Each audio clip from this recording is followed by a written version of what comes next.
好啦，各位同學朋友，嗱，咁我哋咧就係呢個香港設施工程學院，咁我係 Doctor 關，咁咧我哋繼續咧講下呢個咧係第89課應該嚇，咁亦都好常問嘅一啲問題嚟嘅，咁我哋想答咗呢啲同學問嘅嘢先嚇，咁今日問啲乜嘢咧？咁今日問嘅嘢咧就可以講係好簡單，但係都好多人會問呢個問題嘅。咁第89課，咁講咩咧？主要就講。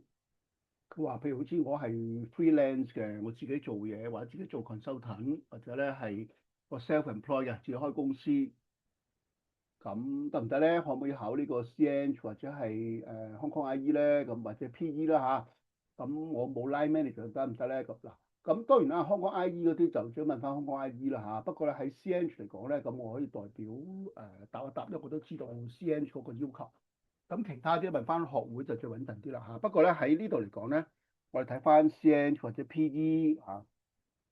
咁一般嚟講咧就係冇問題㗎，你可以照考嘅。總言之咧，你個 academic 係 qualification 係 OK 嘅。譬如有好似2015年之後開始，2015年前開始嘅學位啦，就你係唔需要 master degree 啦嚇。一般嚟講，即係有啲可能學會係唔同嘅。或者2015年之後開始嘅學位咧，咁你可能用個 master degree 啦。如果你考 CNH 嘅話，係嘛？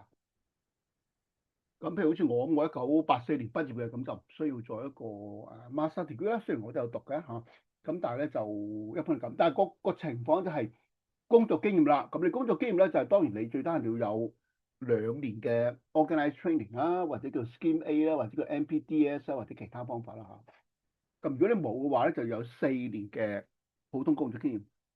咁你有 Scheme 或者冇 Scheme 都好咧，咁你仲要加多咧2年嘅工作經驗。所以如果你係有 Scheme 嘅，咁你咪2年 Scheme 加2年嘅 professional experience 咯，要 professional 啊，記得話。咁你冇 Scheme 嘅就4年嘅普通工作經驗，再加2年嘅 responsible experience。呢個 responsible experience 咧，通常係指一啲 engineer 或者 senior engineer 或者係 assistant manager、technical manager 或者係 assistant maintenance manager 或以上啦。咁叫 responsible，或者你雖然個職位個 title 唔係咁高，但實際上咧你係所做嘅工作好多嘅。咁譬如好似我上次講過咧，我有一個學生咧，佢只係一個maintenance officer 啫，但係佢做嘢真係實在太多啦。佢個工作等於差唔多一個charter engineer 咁樣。點解啊？其他嘅 consultant、charter engineer 或者其他嘅 design engineer 入去佢嗰個地盤咧，都要經過個審批，或者個圖咧都要審批。主要負責咧係好多嘅 properties。咁呢個就唔係佢個 title 嘅問題，個 title under sell 咗佢啫。但係實工作經驗上邊咧係一個 responsibility。但係我哋講翻呢個 case 咧，你係可以考嘅。你自己開公司又好，或者咧你係 freelance 嘅，好似獨立 consultant 之後，我都係個獨立 consultant 嘅話咧。咁如果你需要考嘅話咧，你可以考翻 CNH 或者係本港嘅，或者其他嘅 PE 都得。咁你話你冇sponsor 嘅話咧，你可以揾翻一啲學會嘅一啲 advisor 啦，好似或者揾我得啦，係嘛？或者你揾一啲你相熟嘅 consultant 或者係 contractor，但係或者係啲朋友，佢知道你工作經驗嘅，得唔得？嗱，呢個講得好清楚啊。但係仲有個問題咧，就係在於咧，大家要留意啦。嗱，因為你係做一個 freelance 嘅或者 self-employed 嘅 engineers 嘅話，或者係 consultant 嘅話咧，咁你要留意咧。我想講就係話唔係有陣時淨係計你嗰個 years of experience，佢唔係淨係計呢個，佢有陣時喺度計咧就係你嗰個 responsibility 啊，即係你話我做咗20年，咁但係20年你做嘅工作都係一啲好 minor 嘅嘢，譬如好似一啲舉個例㗎，唔好意思，各位同學。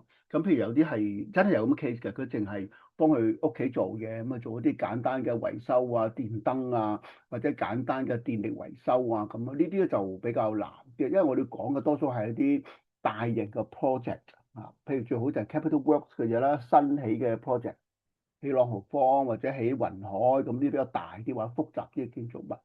咁如果你普通嘅 maintenance 嘅 A&E work 咧，唔係個 maintenance 嘅問題啊，而係你個工作經驗咧係唔係咁足夠。因為點解？我哋講個大 project 嚟講咧，我哋需要好多人去。